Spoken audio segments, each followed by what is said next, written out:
آپ سب خیر و عافیت سے ہوں گے اور آپ کی زندگی کے ہر طرح کے معاملات بڑے خیر سے اچھے جا رہے ہوں گے۔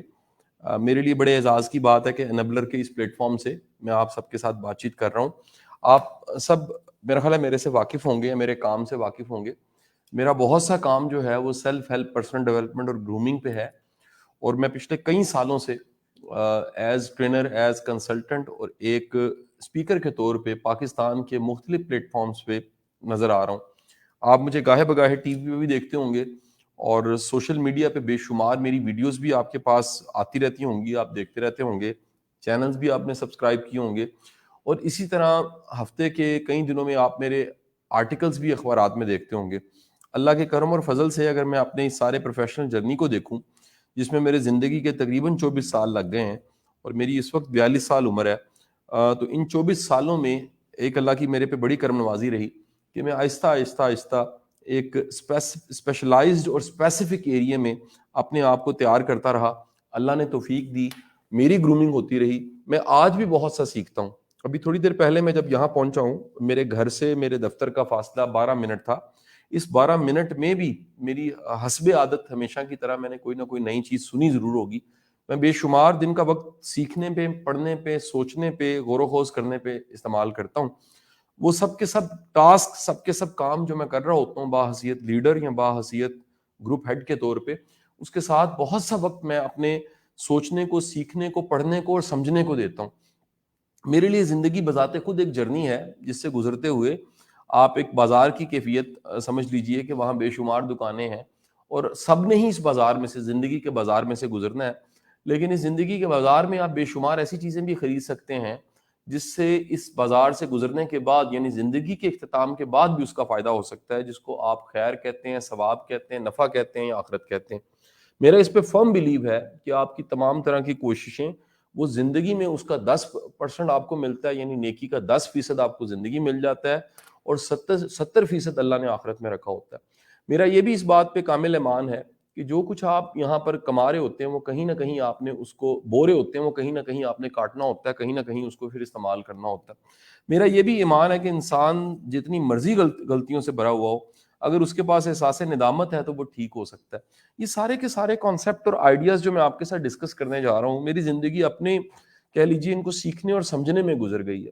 آج سے تقریباً 19 سال پہلے میں نے ایک کتاب پڑھی تھی، اور وہ کتاب مجھے ردی کے ڈھیر میں سے کہیں سے مل گئی تھی۔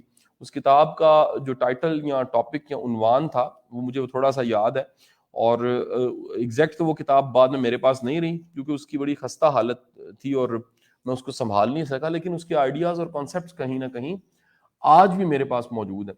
اور وہ کانسیپٹ بیسیکلی اس کتاب کا پورا جو فلسفہ تھا وہ ایک چیز کے گرد گھومتا تھا، اور وہ ایک چیز تھی کہ کیا وجہ ہے کہ کچھ لوگ زندگی کی بے شمار ہرڈلز کے باوجود لگے رہتے ہیں، ڈٹے رہتے ہیں۔ ان میں جو ایک استقامت کی، ان میں ڈٹے رہنے کی، ان میں لگے رہنے کی ایبلٹی عام لوگوں سے زیادہ ہوتی ہے، اور ان کے نروز بھی بڑے اسٹرانگ ہوتے ہیں، اور وہ کہیں پہنچ جاتے ہیں، اور اللہ تعالیٰ انہیں ایک کامیابی کے بعد دوسری کامیابی عطا فرماتا ہے، اور کتنی ناکامیوں کے بعد بھی انہیں کامیابی ملتی ہے، اور آخرکار وہ کسی مقام کو پا لیتے ہیں۔ اس کے مقابلے میں یہی زندگی اور یہی مسئلے اور یہی اپرچونٹیز کسی اور کو ملتی ہیں۔ ایک ہی طرح کے وسائل ہوتے ہیں، ملتے جلتے مسائل ہوتے ہیں، وسائل اور مسائل ساتھ ساتھ ہوتے ہیں، لیکن ایک شخص اس مقام کو نہیں چھو پاتا یا اس جگہ پہ نہیں پہنچ پاتا جس پہ پہنچنا چاہیے، اس کو وہ کامیابی نہیں ملتی۔ تو یہ ایک ایسا مضمون تھا جس میں سمجھانے کی یہ کوشش کی گئی تھی اس کتاب میں کہ ایک ہی طرح کے حالات، ایک ہی طرح کے واقعات اور ایک ہی طرح کے مسائل کے باوجود ایک شخص بہت آگے نکل جاتا ہے اور دوسرا شخص جو ہے وہ پیچھے رہ جاتا ہے۔ میں یہ مانوں گا کہ میرا یہ آج کا لیکچر یا کتاب یہ صرف ایک حصے کو یا ایک ایریے کو ڈسکس کر سکیں گے ہم اس ٹاپک پہ جو میں نے مضمون باندھا ہے اس وقت، کہ ایک ہی طرح کے حالات، ایک ہی طرح کے واقعات اور ایک ہی طرح کے مسائل کے باوجود کچھ لوگ بہت ترقی کر جاتے ہیں، اور بالکل اسی طرح کے مسائل، واقعات، حالات، مسائل، سب چیزوں کے باوجود کچھ لوگ بہت پیچھے رہ جاتے ہیں، ایک ایوریج لائف جیتے۔ اس پہ فیکٹرز بے شمار ہو سکتے ہیں، کتابیں بے شمار ہو سکتی ہیں، لیکن یہ کانسیپٹ جو میں آپ کے ساتھ شیئر کرنے لگا ہوں اس کتاب کا، یہ گھومتا ہے اس بات کے گرد کہ دیکھا گیا کہ وہ سب کے سب لوگ جو ڈٹے رہتے ہیں اور ہارتے نہیں ہیں، استقامت زیادہ ہوتی ہے، فلیکسیبلٹی زیادہ ہوتی ہے، ڈٹرمنیشن زیادہ ہوتی ہے، ایک پرزرونس جو ہوتی ہے، ایک استقامت کی جو شکل ہوتی ہے، ان میں عام لوگوں سے زیادہ ہوتی ہے۔ اس کی وجہ جب ڈھونڈی گئی تو یہ کیونکہ ایک نفسیات کی کتاب تھی تو انہوں نے ڈھونڈا اس کی سب سے بڑی وجہ یہ ہے کہ ان کی اسٹیم اور ان کا سیلف کانسیپٹ، یہ دو ورڈز ہیں، سیلف اسٹیم اور سیلف کانسیپٹ بہت ہائی ہوتا ہے.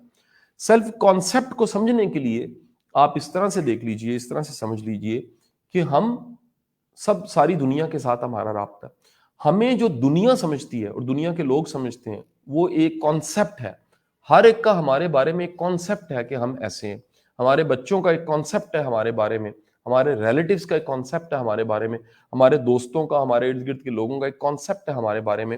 اور جس طرح ہمارے بارے میں مختلف لوگوں کے مختلف طرح کے کانسیپٹس ہیں یا پرسیپشنز ہیں یا ایک اوپینین ہے ہمارے ارد گرد کے لوگوں کا کہ یہ بندہ اس طرح کا ہے یا اس میں یہ اسٹرینتھس ہیں اور یہ ویکنس ہیں، بالکل اسی طرح ہمارا ایک کانسیپٹ اور ایک پرسیپشن اپنے بارے میں ہوتی ہے. اور یہ کتاب بتاتی تھی کہ جس شخص کی سیلف کانسیپٹ ہائی ہوتا ہے یا جس کی سیلف اسٹیم اس سے بھی ایک بڑا ریفائن ورڈ ہے کیونکہ تو ہائی ہوتی ہے، وہ زندگی میں زیادہ ترقی کرتا ہے، وہ ہارتا نہیں، اس کی اچیومنٹ زیادہ ہوتی ہیں. اب یہ سیلف کانسیپٹ اور سیلف اسٹیم، اس میں سے اسٹیم کے ورڈز کو میں علیحدہ کروں گا جس کا اردو میں ترجمہ بڑا مشکل سا ہے، وہ ہے توقیر ذات. توقیر ذات کو اور اگر آسان کروں تو یہ ہے کہ ایک شخص اپنی ذات کو کتنا معتبر مانتا ہے یا کتنا قابل عزت مانتا ہے.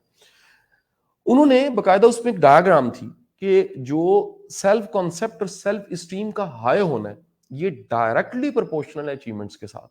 جتنا زیادہ آپ کی سیلف اسٹیم ہائی ہوتی ہے، سیلف کانسیپٹ اچھا ہوتا ہے، اتنا زیادہ آپ اچیو کرتے ہیں. میں اب اس کو مزید سمجھانے کے لیے آپ کو ایک واقعہ سنا دیتا ہوں آپ کے لیے بڑی آسان. اس سے ملتے جلتے واقعات کئی لوگوں کی زندگی میں ہوں گے. یہ واقعہ کچھ اس طرح سے ہے کہ میرے فیملی میں میرے ایک انکل جو ہیں وہ ڈاکٹر ہیں. میرا ان کے ساتھ محبت بھی بڑی ہے. اس وقت اٹک میں پوسٹڈ ہیں اور گورنمنٹ جاب کر رہے ہیں پچھلے تقریباً 31 سالوں سے اٹک میں. مجھے یاد ہے کہ ہم چھوٹے تھے اور 80s کے دور کی بات ہے. وہ نشتر میڈیکل کالج میں پڑھ رہے تھے اور ان کے کچھ دوست تھے جو ہمارے گھر آیا کرتے تھے. سب کے سب میڈیکل کے اسٹوڈنٹ تھے اور نہ چاہتے ہم جو 80s اور 90s میں بچے تھے اور جوان تھے وہ جانتے ہیں کہ ڈاکٹر بننا، انجینئر بننا یہ آج بھی کہہ لیجیے ایک بہت بڑی آئیڈیل بات سمجھی جاتی ہے اور ایک خواب ہوتا ہے بڑی دنیا کا. لیکن اس زمانے میں 80s اور 90s میں تو ایک بہت بڑا خواب تھا. اور کوئی شک نہیں ہے کہ شاید آج تو میں بھی ویڈیوز ایسی پوسٹ کرتا ہوں ڈاکٹر عفان صاحب کی، عفان کیسر کی، کہ میڈیکل ڈاکٹرز ہم زیادہ پروڈیوس کر رہے ہیں اور سکوپ کم ہے. لیکن اس وقت بڑا سکوپ تھا، یعنی کہہ لیجیے ہر طرف اپرچونیٹیز تھی، انجینئرس کے لیے بھی ڈاکٹرز کے لیے بھی. تو میرے گھر میں ہفتے میں 1-2 دن ایسے ہوتے تھے کہ جب یہ کبھی لاہور آ جاتے تھے تو ان انکلز کی، سب کو میں چچا کہتا تھا، ان سب کو چاچو کہتا تھا. بلکہ آج بھی ان میں سے کسی سے میرا رابطہ اگر ہوتا ہے تو میں ان کو چاچو کہتا ہوں، کیونکہ میں اپنے وہ چچا کو بھی چاچو کہتا تھا تو چاچو کے دوستوں کو بھی میں چاچو کہتا تھا. تو ان میں سے ایک بڑے شاندار میرے چچا کے دوست تھے جو کہیں نہ کہیں 2-3 چیزوں میں ایکسپرٹ تھے. وہ تھے تو ینگ شخص تھے، لیکن آج میں کیونکہ اس فیلڈ کو باقاعدہ طور پہ جانتا ہوں، ان کی ایکسپرٹی کو میں نے ایز سبجیکٹ پڑھنا شروع کیا اور ایسے لوگ زندگی میں ڈھونڈے جن کی ایکسپرٹیز غیر معمولی ہیں. لیکن وہ شخص جو تھے، جو میرے انکل تھے، انکل کے دوست، ان کو بھی یہ گفٹڈ تھا. اور وہ کیا علم تھا؟ وہ قیافہ شناسی تھی، وہ فیس ریڈنگ تھی. اور وہ کہیں نہ کہیں چہرے مہرے سے، باڈی لینگویج سے، آنکھوں کی چمک سے اندازہ لگاتے تھے کہ یہ شخص کیسا ہے اور یہ شخص کدھر جائے گا. تو مجھے ایک دفعہ یاد ہے کہ وہ مجھے سارے بچے کھیل رہے تھے اور مجھے غور سے دیکھنے لگ پڑے. میں تھوڑی دیر کے بعد شرمانے لگ پڑا، میں تھوڑا شرمسار سا ہوا، لیکن پھر بھی وہ مجھے دیکھتے رہے. اور میں نے اپنی کھیل روک دی اور سائڈ پہ بیٹھ گیا اور مجھے دیکھتے رہے. اور تھوڑی دیر کے بعد انہوں نے میرے چچا سے مخاطب ہو کے ایک بات کہی. انہوں نے کہا کہ ڈاکٹر صاحب بات یہ ہے کہ یہ جو آپ کا بھتیجا ہے، میں اس کے بارے میں آپ کو کچھ کہنا چاہتا ہوں. اچھا، اب میں کیونکہ یہ سارے ڈاکٹرز تھے تو میں سمجھ رہا تھا کہ میرے کو وٹامن ڈی کی کمی کا بتائیں گے اور مجھے کہیں گے وٹامن ڈی لے لیں، دھوپ میں بیٹھا کریں، یا مجھے کہیں گے جناب اس کا رنگ پیلا پڑ رہا ہے یا اس کو ہڈیوں کے لیے کوئی کیلشیم لینا چاہیے. انہوں نے ایک بڑی ڈفرینٹ بات، مجھے آج بھی وہ نقش ہے اور اللہ تعالیٰ ان کو زندگی دے، وہ جہاں پر بھی زندگی میں ہے کبھی کبھی ان سے رابطہ میرا ہوتا ہے تو میں ان کو یہ بات یاد کرواتا ہوں اور وہ پھر کہتے ہیں ہاں جی مجھے بالکل یاد ہے.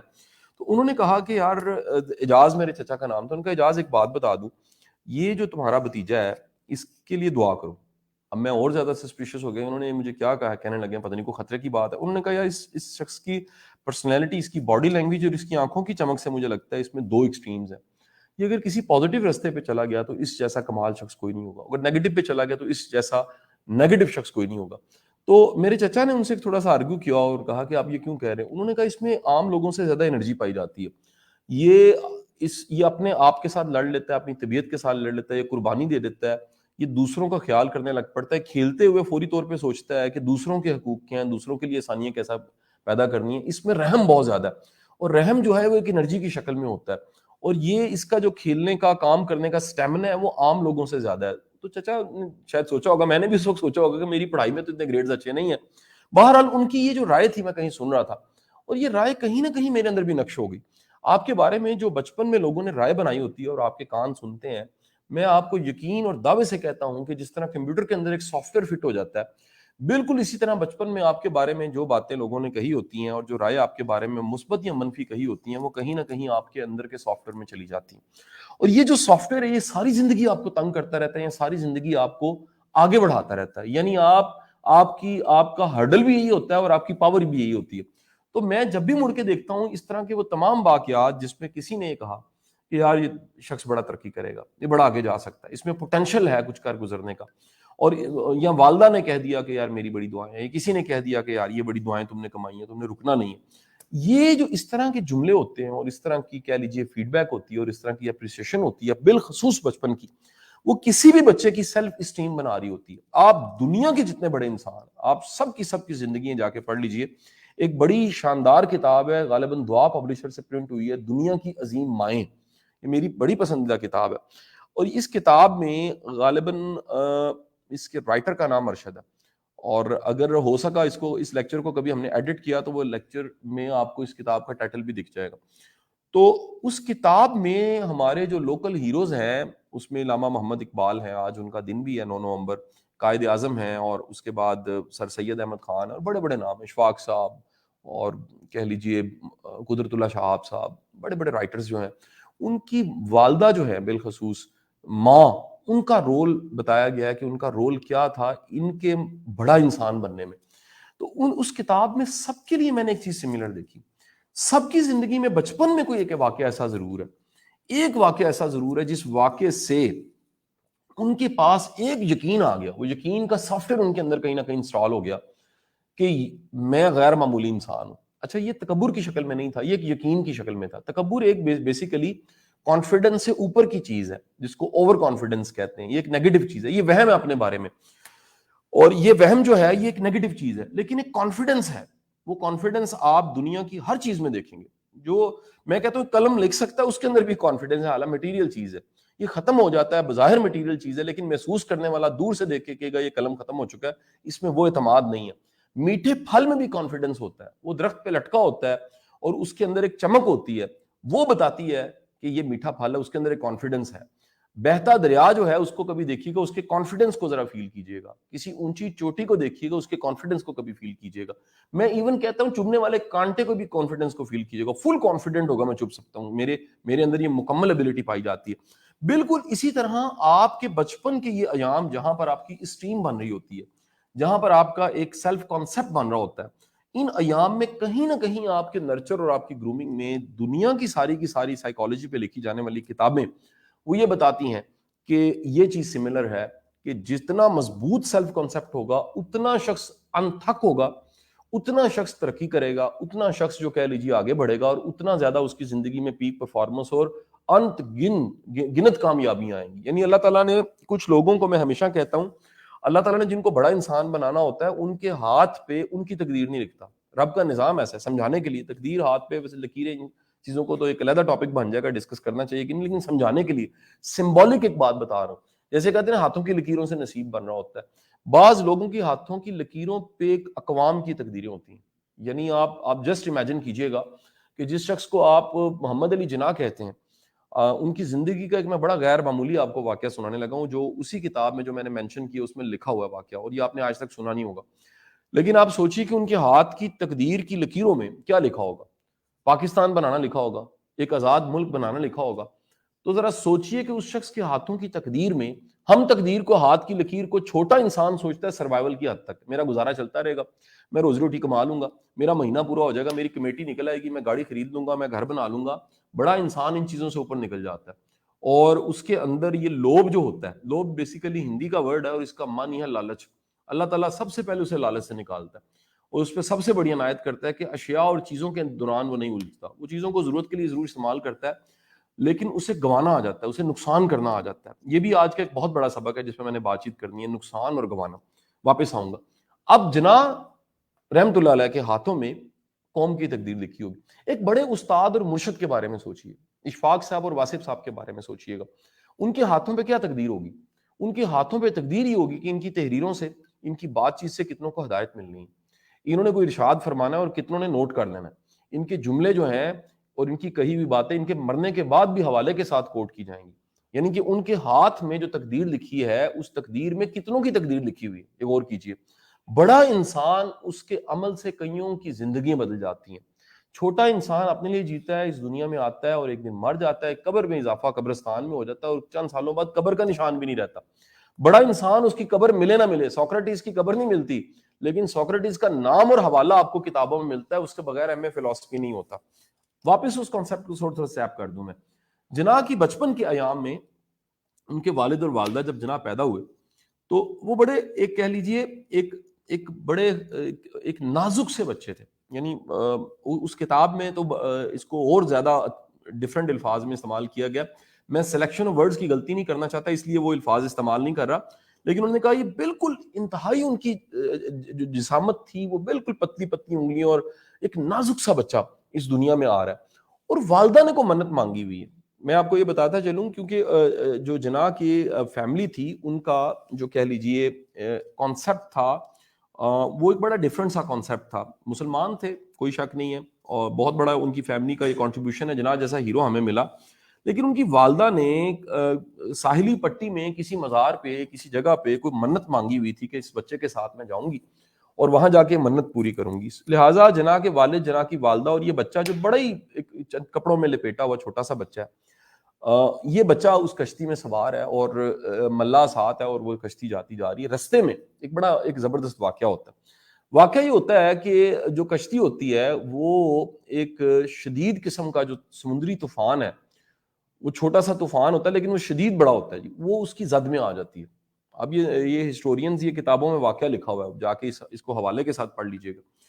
اور وہ اتنے ہچکولے کھاتی ہے کیونکہ بہت بڑی کشتی نہیں ہوتی, تو خطرہ اور خدشہ یہ ہوتا ہے کہ یہ کشتی الٹ جائے گی اور یہ سب سوار جو اس میں ہیں, جس میں جناح بھی شامل ہیں, چھوٹے سے جناح, یہ زندہ نہیں رہیں گے. اس وقت محمد علی جناح کی والدہ ایک دعا مانگتی ہیں.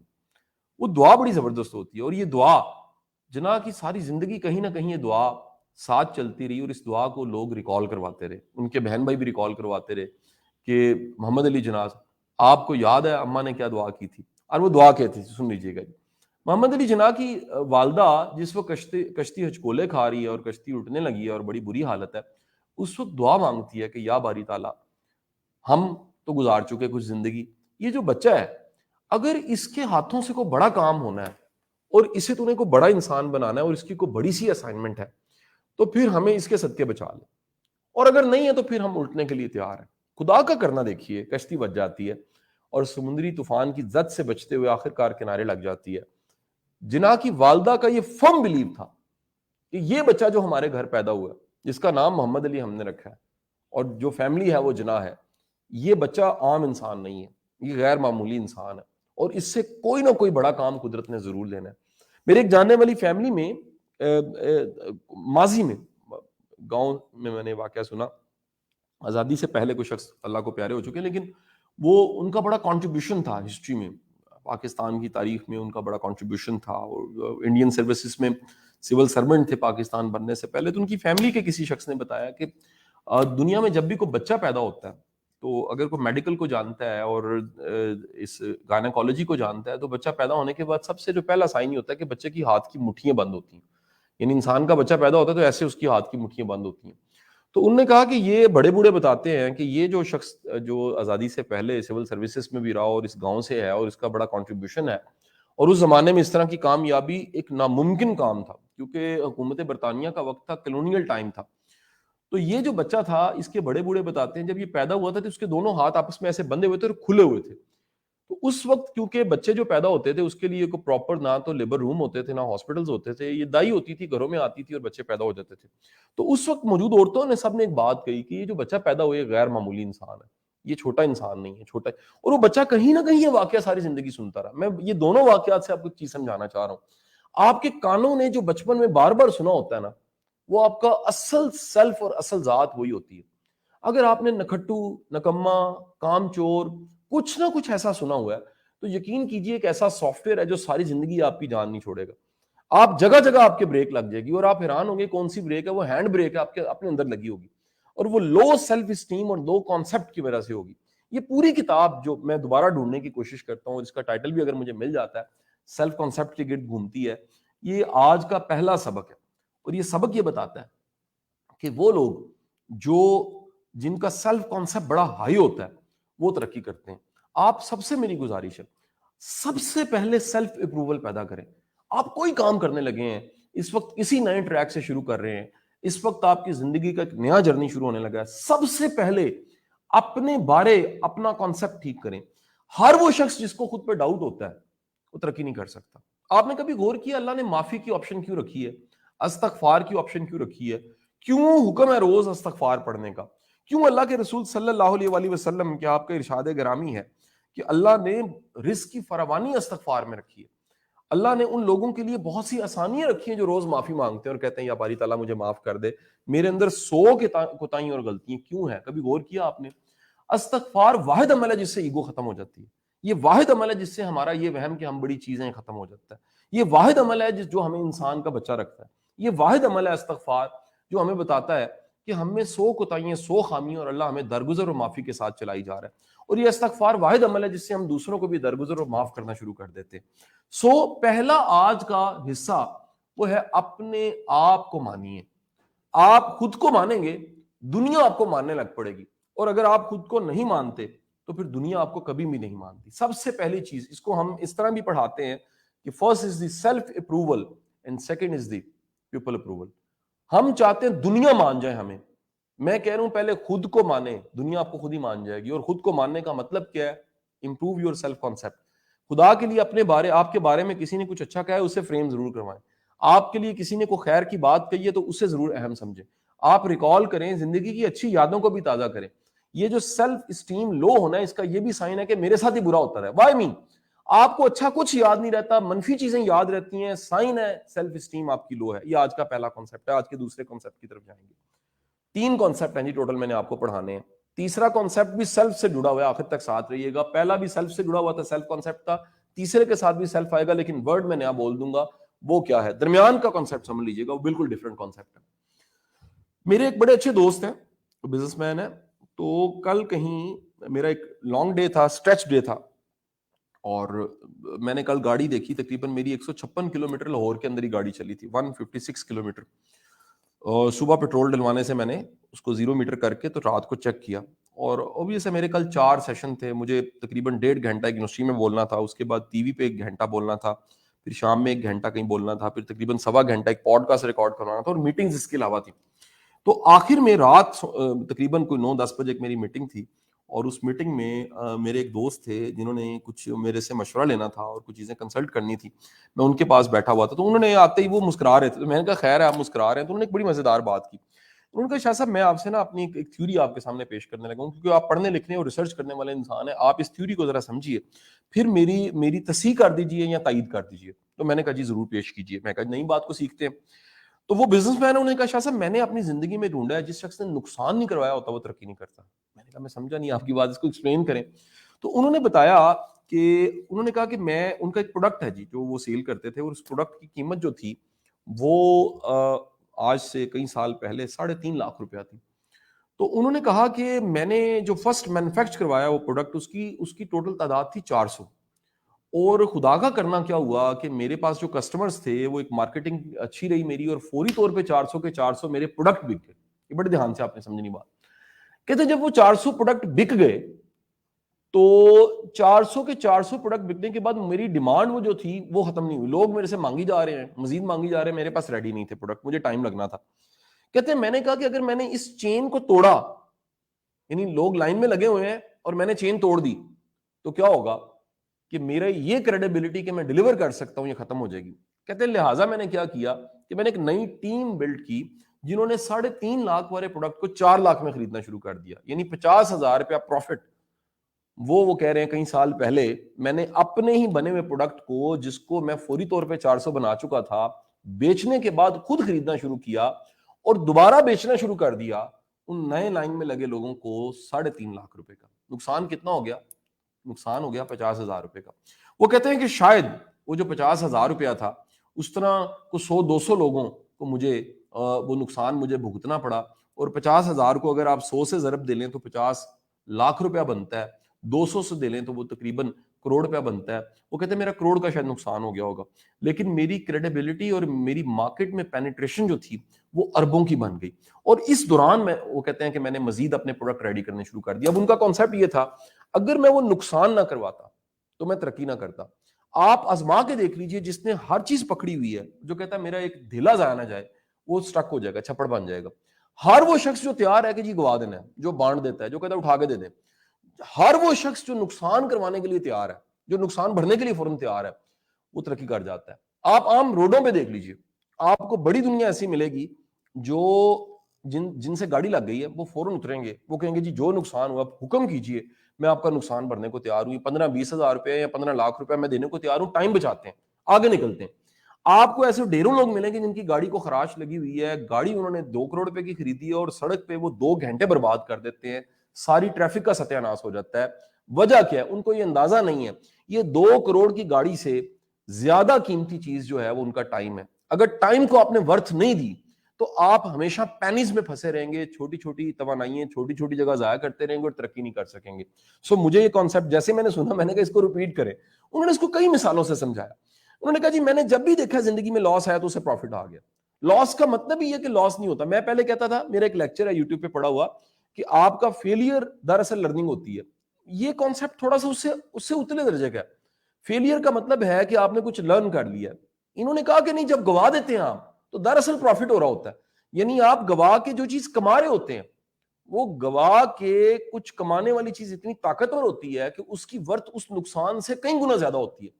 سو میں نے جب اس کانسیپٹ کو دوبارہ سمجھا, تا دیر رات کو میں سوچتا رہا, اور اس پہ میں بے شمار چیزیں سننی میں نے شروع کی کہ ایک لاس کا کانسیپٹ کیا ہوتا ہے اور کرائسس کا کانسیپٹ کیا ہوتا ہے, اور کرائسس آپ کو کیا دیتا ہے. آپ اپنی زندگی میں سارے کے سارے کرائسس نکال کے دیکھ لیجئے, اگر وہ کرائسس واقعی کرائسس تھے, آپ نے اسے کچھ لرن کیا ہوگا.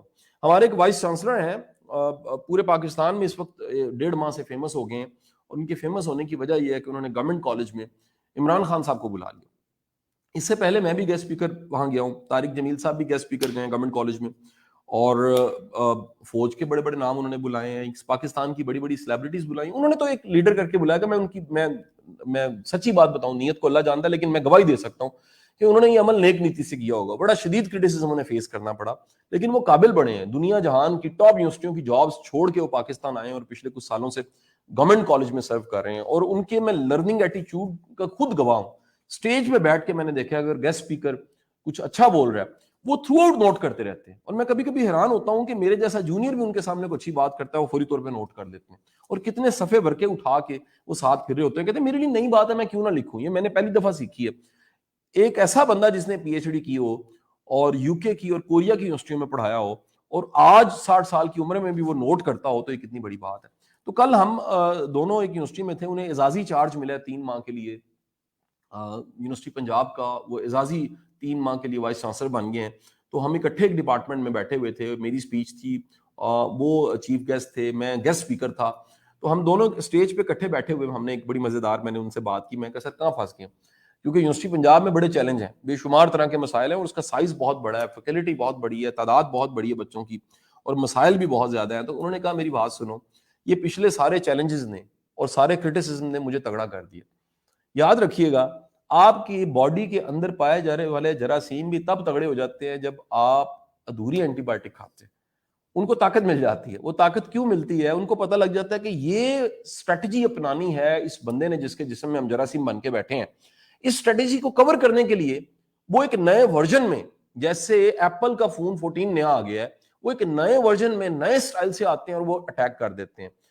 ہمیشہ یاد رکھیے, آپ کے نروز, آپ کے پٹھے اور آپ کے اعصاب تب مضبوط ہوتے ہیں جب آپ کسی کرائسس سے گزرے ہوتے ہیں. میں طبیعتاً حساس انسان ہوں, اور میری حساسیت کا لیول یہ ہے بچپن سے کہ میں آنکھوں پڑھ لیتا ہوں. میں فوری طور پہ کسی کی آنکھوں کی جنبش اور فیس کی ریڈنگ اور فیشل ایکسپریشنز اور باڈی لینگویج کو ریڈ کر لیتا ہوں. اور میں ہمیشہ, میرے بڑے بوڑھے کہتے رہے یار اگنور کرو, میں نے اگنور کرنا پھر سیکھنا شروع کیا. نہیں تو ہوتا کیا تھا کہ دفتر کا پی ایم مجھے ڈسٹرب کر دیتا تھا, میں کہتا تھا یار اس کا موڈ کیوں آف ہے, پتہ نہیں, اس کی میری فیلنگ بڑی اسٹرانگ تھی, اور اس فیلنگ کی وجہ سے میں کہتا تھا یار میں تو اس کے ساتھ اچھا کر رہا ہوں لیکن اس کا منہ بنا رہتا ہے, اس کی وجہ کیا ہے. میں نے لرن کرنا شروع کیا کہ مجھے اگنور کرنا چاہیے. لیکن آپ کو ایک بڑی مزیدار بات بتاؤں, یہ جو ایک کمنٹ میرے سے کبھی برداشت نہیں ہوتا تھا, میں نے اپنے خلاف بڑی بڑی کمپین لانچ ہوتی دیکھی, پورا سوشل میڈیا, مطلب ایک ایسا دن بھی آیا, آپ شاید جانتے ہو, کہ پورے پاکستان کا ٹویٹر کا ٹرینڈ میرے خلاف چل رہا تھا. ایک دن ایسا بھی آیا. اب یقین کیجئے کہ اس وقت کوئی کمنٹ, کوئی بلاگ کو میرے خلاف پوسٹ, کو ویڈیو مجھے میٹر نہیں کر رہی ہوتی. کیوں نہیں کر رہی ہوتی؟ سٹیمنا بن چکا ہے. مجھے پتہ لگ گیا کہ یہ بکواس ہوتی رہنی ہے. میرا کام ہے اپنا کام کرتے رہنا, میرا ہے میں لگا رہوں, میرا ہے میں ڈٹا رہوں. میں سلو ہو سکتا ہوں, میں چھوڑ نہیں سکتا. مجھے یہ چیز پتہ لگ چکی ہے کہ تھکنے سے سلو ہوا جاتا ہے, رکا نہیں جاتا. کیونکہ رکتا وہ ہے جس کے عزائم نہیں ہوتے, جس کے ٹارگٹس کلیئر نہیں ہوتے, جس کا ویژن نہیں ہوتا, جس کو یہ وہم ہے کہ میں شاید بار بار میں نے دنیا میں آنا ہے, جس کو یہ یقین ہے کہ ایک بار میں آیا ہوں اور ایک بار میں نے کچھ کر کے جانا ہے. یاد رکھیے وہ تھکتا نہیں ہے, اور یہ پرائس ہے. یہ پرائس پے کرنے کے بعد آپ کے نروز عام لوگوں سے زیادہ اسٹرانگ ہوتے ہیں. آپ کرائسس مینجمنٹ زیادہ بہتر طریقے سے مینج کر لیتے ہیں. خدا نہ خواستہ میں کروڑ دفعہ کہتا ہوں, آپ کو اپنے بچہ کبھی ڈسٹرب ہو جائے اور ہاسپٹل کی ایمرجنسی میں ٹانکے لگوانے پڑے, آپ پہلی بار جب جاتے ہیں نا 2-3 ٹانکے لگوانے کے لیے, خدا کی قسم آپ تڑپ رہے ہوتے ہیں. لیکن یہ عمل اگر 2-3-4 بچوں کے ساتھ ہو چکا ہے نا, تو یہ روٹین کا حصہ ہو جاتا ہے. آپ کے لیے کوئی بڑی بات نہیں ہوتی, کیونکہ آپ کے نروز, آپ کا سٹیمنا بلٹ ہو چکا ہوتا ہے کہ چھوٹا موٹا کرائسس آتا ہے یہ ٹھیک ہو جاتا ہے. خدا نہ خواستہ پہلی بار گاڑی لگتی ہے تو بندے کے اوسان خطا ہو جاتے ہیں, اور بندہ کہتا ہے پتہ نہیں میری گاڑی تباہ ہوگی اور اس کے بعد پتہ نہیں ٹھیک بھی کیسے ہوگی. لیکن اگر آپ کی 10-20 بار گاڑی لگ چکی ہے تو آپ کو پتہ لگ چکا ہے ایک پروسیس ہے. چند دن پہلے میری گاڑی لگی ہے تو میرا یہ سٹیمنا بلٹ ہو چکا ہے کہ بغیر غصہ کیے میں نے اسی وقت گاڑی میں بیٹھے بیٹھے 15 پہ کال کی ہے, اور یہ طے کیا ہے کہ اس وقت مجھے یہ معاف کرنا ہے یا مجھے پکڑنا ہے اس کو. میں نے طے کیا مجھے پکڑ لینا چاہیے. اس کی وجہ یہ کہ وہ انڈر 18 بچہ تھا, یہ ایک اس سے بڑا کرائم تھا, ایکسیڈنٹ کرائم نہیں تھا. بند اشارے پہ اس نے اگر مجھے گاڑی ماری ہے تو انڈر 18 بچے نے ماری ہے, اور وہ کسی کو مار بھی سکتا ہے, اس اشارے پہ نہیں اگلے اشارے پہ کسی کو مار سکتا ہے. تو میں نے اپنے پچھلے سارے ایکسپوجر کی وجہ سے میرے نروز اتنے مضبوط ہو چکے تھے, مجھے بالکل غصہ نہیں آیا. میں نے 15 پہ کال کی اور پولیس کے حوالے وہ بچہ کر دیا. گاڑی اور بچہ کرنے کے بعد میں دفتر آ گیا, اپنے کام کرتا رہا, پورا دن گزرا. شام کو میں نے پتا کیا جی کیا بنا ہے, اور اس کو پروسیڈ کرتے ہوئے آخر کار معافی نامہ کے بعد بچہ میں نے چھوڑ دیا. میں بتانا چاہوں گا کہ ایک ہی کرائسس, اگر ایک کرائسس ایک بار آیا اور آپ نے نہیں سیکھا, وہی بار بار آتا رہے گا تاکہ آپ سیکھ لیں. لیکن اگر ایک کرائسس آیا اور آپ نے سیکھ لیا, میں دعوے سے کہتا ہوں وہ سیکنڈ ٹائم جب آتا ہے وہ کرائسس نہیں ہوتا. آپ اپنے پچھلے وزڈم سے اس کو بہتر طریقے سے کاپ کرتے ہیں. میں یہ بھی آپ کو بات بتا دوں, ایک غلطی جو ایک بار ہوتی ہے وہ پہلی بار میں غلطی ہوتی ہے, جب وہ دوسری بار ہوتی ہے وہ غلطی نہیں ہوتی, وہ فیصلہ ہوتا ہے. اس میں شعور شامل ہو چکا ہوتا ہے, کیونکہ لرن نہیں کیا ہوتا آپ اس غلطی کے ساتھ سمجھوتا کر چکے ہوتے ہیں. اسی وجہ سے مومن ایک سوراخ سے 2 بار نہیں ڈسا جاتا, کیونکہ مومن پہلی بار سے لرن کر لیتا ہے. اگر دوسری بار وہ غلطی کر رہا ہے تو وہ ایمان والا نہیں ہے, اس نے فیصلہ کیا میں نے غلطی کرنی ہے. آج کا تیسرا کانسیپٹ پھر سیلف سے جڑا ہے. پہلا تھا سیلف کانسیپٹ, دوسرا تھا قربانی دینا, تیسرا تھا سیلف ڈسپلن. سیلف ڈسپلن کا مطلب کیا ہے جی؟ سیلف ڈسپلن کا مطلب یہ ہے کہ بندہ اپنے ساتھ لڑ سکے. اپنے ساتھ لڑ سکے کا مطلب کیا ہے؟ اس کو وہاں پر اس وقت ہونا چاہیے جب ہونا لازمی چاہیے تھا. حالات واقعات کچھ بھی تھے وہ وہاں موجود تھا. موڈ نہیں تھا, دل نہیں کر رہا تھا, طبیعت مائل نہیں تھی. جو شخص اپنے ساتھ جنگ لڑنا سیکھ لیتا ہے وہ ترقی کرنا شروع کر دیتا ہے. اس کی وجہ کہ انسان پہ 16-17 موڈ ہر دن آتے ہیں. اداسی آتی ہے, بیزاری آتی ہے, اکتاہٹ آتی ہے. جو بندہ اپنے موڈ کے ساتھ لڑ لیتا ہے نا وہ ترقی کرنا شروع کر دیتا ہے. پرابلم یہ ہوتی ہے موڈ ہم پہ حاوی ہو جاتا ہے, یہ ہمیں ہائی جیک کر لیتا ہے. بالکل ایسے ہی جیسے ایک جہاز اڑ رہا ہے اور پیچھے سے ایک سواری اٹھے اور اس کے پاس چھپا ہوا ویپن تھا وہ نکالے, اور ویپن اس کے بعد وہ کنپٹی پہ رکھے پائلٹ کی, اور کہے کہ جی جہاز کا رخ موڑ دیجئے اور دشمن کے علاقے میں ہم نے اس جہاز کو لے کر جانا ہے اور ہماری کچھ شرطیں ہیں. جیسے پیچھے ایک سواری ایک ویپن کے ساتھ اٹھتی ہے اور پائلٹ کو ہائی جیک کر لیتی ہے اور جہاز کہیں اور اتر جاتا ہے, بالکل یہی کام ایموشنز کرتے ہیں, موڈز کرتے ہیں. اور یہ سب سے خطرناک چیزیں ہیں موڈز اور ایموشنز. کیسے؟ یہ عقل کو, لاجک کو ختم کر دیتے ہیں. یعنی ہو نہیں سکتا ہے کہ ایموشنل حالت میں انسان کا لاجک وہ ہو. اس لیے حضرت علی کرم اللہ وجہ نے فرمایا کبھی خوشی اور غصے کی حالت میں فیصلے نہ کریں. آپ مڑ کے دیکھیں, میں مڑ کے دیکھوں, ہم زندگی میں ہمیشہ اس فیصلے پہ پچھتاتے ہیں جو خوشی کی حالت میں کیا ہوتا ہے, جو جذباتی ہو کے کر دیا ہوتا ہے. ریشنل فیصلے پہ کبھی آپ نہیں پچھتاتے. جس فیصلے کو آپ نے تھوڑا حساب کتاب سے کیا ہوتا ہے کبھی نہیں پچھتاتے. جس فیصلے کو جذباتی ہو کے آپ کرتے ہیں ہمیشہ پچھتاتے ہیں. وجہ کیا ہے؟ خوشی کی حالت میں ہے, ایموشن کی حالت ہے خوشی. غم کی حالت میں غم بھی ایموشن، سیڈنس جو ہے وہ ایموشنز کی حالت ہے. سو سیلف ڈسپلن کا مطلب ہے you learn to cope with your emotions, you learn to fight with your emotions. آپ اگر اپنے ایموشنز کے ساتھ، اپنے موڈز کے ساتھ، اپنی ذات کے ساتھ لڑنا سیکھ لیا آپ نے. ایک چھوٹی سی مثال لیجیے، آپ کے خیال میں صبح 6 بجے کل اگر آپ نے اٹھنا ہے تو اس میں سب سے بڑی ہرڈل کون ہے؟ اس میں آپ خود ہرڈل ہے، دنیا کی کوئی چیز ہرڈل نہیں ہے. اور اگر آپ اس ہرڈل کو ہٹا دیتے ہیں، آپ اپنی ذات اور اپنے نفس اور اپنے آپ کے ساتھ لڑنے کے لیے تیار ہو جاتے ہیں، اب ترقی کر جاتے ہیں. ذرا سوچئے فجر کی نماز کا اجر اور ثواب زیادہ کیوں ہے؟ ذرا سوچئے حضرت علی کرم اللہ وجہ نے کیوں فرمایا ہے کہ مجھے گرمیوں کے روزے اور سردیوں کا وضو پسند ہے؟ وہ اسی لیے فرمایا ہے کہ جب آپ اپنے نفس سے لڑ کے ٹھنڈے پانی سے وضو کر کے جائے نماز پہ کھڑے ہوتے ہیں صبح 4:30-5 بجے، تو یہ ایک نفس کے ساتھ جہاد ہوتا ہے. کیا وجہ ہے؟ تہجد کا بہت بڑا مقام ہے. جس وقت دنیا سو رہی ہوتی ہے، آپ اٹھتے ہیں اللہ کی بارگاہ میں سر کو جھکاتے ہیں. دنیا میں کوئی چیز گواہ نہیں ہوتی ہے، ایک اللہ گواہ ہوتا ہے اور ایک آپ گواہ ہوتے ہیں. آپ اپنے نفس کی جنگ لڑتے ہیں، اس وقت آپ اپنے ساتھ جنگ لڑتے ہیں، اپنی نیند کے ساتھ جنگ لڑتے ہیں، اور اس کے بعد اللہ کے سامنے کھڑے ہو جاتے ہیں. بھوک لگ رہی ہوتی ہے، کھانا سامنے ہوتا ہے، آپ نفس کے ساتھ جنگ لڑتے ہیں، اللہ کے لیے اس بھوک کو کاٹ لیتے ہیں. سو سیلف ڈسپلن کے بغیر آپ کامیاب نہیں ہو سکتے. کسی بھی کام کو کرنے لگے ہیں، کمٹمنٹ کا لیول ہائی کر لیجیے. استقامت میں کرامت ہے. جتنا مضبوط رہیں گے، جتنا ڈٹے رہیں گے، جتنی محنت کریں گے، جتنی ایفرٹ کریں گے، اتنی زیادہ ترقی کریں گے. اور یہ میرا آج کا لیکچر جو ہے جس میں 3 پوائنٹس تھے، میں چاہوں گا، پہلے میرا پلان یہ تھا کہ چلیں یہ اپلوڈ نہیں کریں گے، لیکن میں کوشش کرتا ہوں کہ یہ ڈاؤن لوڈ ہم کر لیں اور اس کو اچھے سے ایڈٹ کروا لیں. تو ہم کمنگ ڈیز میں اس کی اچھی سے ایڈیٹنگ کروا کے وہ جو کتابیں اور جو حوالے اور جو چیزیں میں نے آپ کو بتائی ہیں وہ سب چیزیں ایڈ کر کے انشاءاللہ یہ اپلوڈ بھی کر دیں گے تاکہ مخلوق خدا اس سے فائدہ اٹھا لیں. مجھے نہیں پتا اس وقت آن لائن کتنے لوگ سن رہے ہیں، لائیو کتنے لوگ ہیں، کوئی اندازہ ہے جی؟ آپ بلال صاحب کوئی اندازہ ہے جی؟ 850 لوگ ہیں جی. لیکن میں یہ 50 لوگوں کی بات کہنا چاہتا ہوں، میچ کی وجہ سے 50 لوگ ہیں. میں دعوے سے کہتا ہوں یہ آپ چند دن بعد دیکھ لیجئے گا، اپلوڈ ہونے کے بعد اسے شاید 50,000 یا لاکھ لوگوں نے سن لیا ہوگا. تو کام کی بات دنیا سننے لگ پڑتی ہے. آپ کے کام کی باتیں تھی، نوٹ کر لیجئے گا، یاد رکھیے گا اور دعاؤں میں بھی یاد رکھیے گا. بہت بہت شکریہ آپ کا. Thank you.